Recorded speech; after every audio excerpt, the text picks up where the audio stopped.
ఇప్పుడు ఇంతకీ మీ ఇద్దరిలో ఫస్ట్ ఎవరు ప్రపోజ్ చేశారండి? అది చెప్పలేదు ఎవరు? అంటే రిలేషన్‌షిప్‌లో జనరల్‌గా ఒక ఫార్మల్ ప్రపోజల్ కన్నా అదొక పరిచయం కాస్త కొద్దిగా ఒక క్లోజ్‌నెస్‌గా డెవలప్ అవ్వడం, అది రిలేషన్‌షిప్‌గా డెవలప్ అయింది.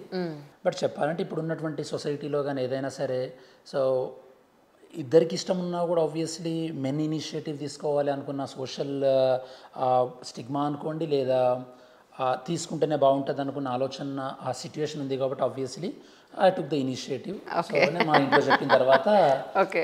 తనకు ఆ కాన్ఫిడెన్స్ ఇప్పించగలిగిన తర్వాత ఆబ్వియస్లీ ఫస్ట్ ఏదో ఒకవైపు అయితే కాన్ఫిడెన్స్ రావాలి కదా మేడం. అవునవును. రెండు అన్సర్టెనిటీ అంటే కష్టమే కదా. కష్టం. అవును. సో ఇంట్లో మా అమ్మ నాన్న చెప్పిన తర్వాత వాళ్ళ సైడ్ ఓకే కాన్ఫిడెన్స్ వచ్చిన తర్వాత ఆబ్వియస్లీ తన వాళ్ళ ఇంట్లో చెప్పి, సో వాళ్ళ కాన్ఫిడెన్స్ రావడం అండ్ ఇందాక చెప్పినట్టుగా ఈ ఇయర్లో అలా మ్యారేజ్ అయిపోయింది.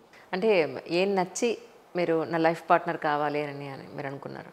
అంటే సిన్సియారిటీ మేడం బేసికల్లీ. అంటే ఇవాళ రేపు ఏదో ఒక స్కిల్ ఉంటేనే మనకి ఏంటి అని మనం అరగంటగా ఉంటున్న రోజులు ఇవాళ రేపు.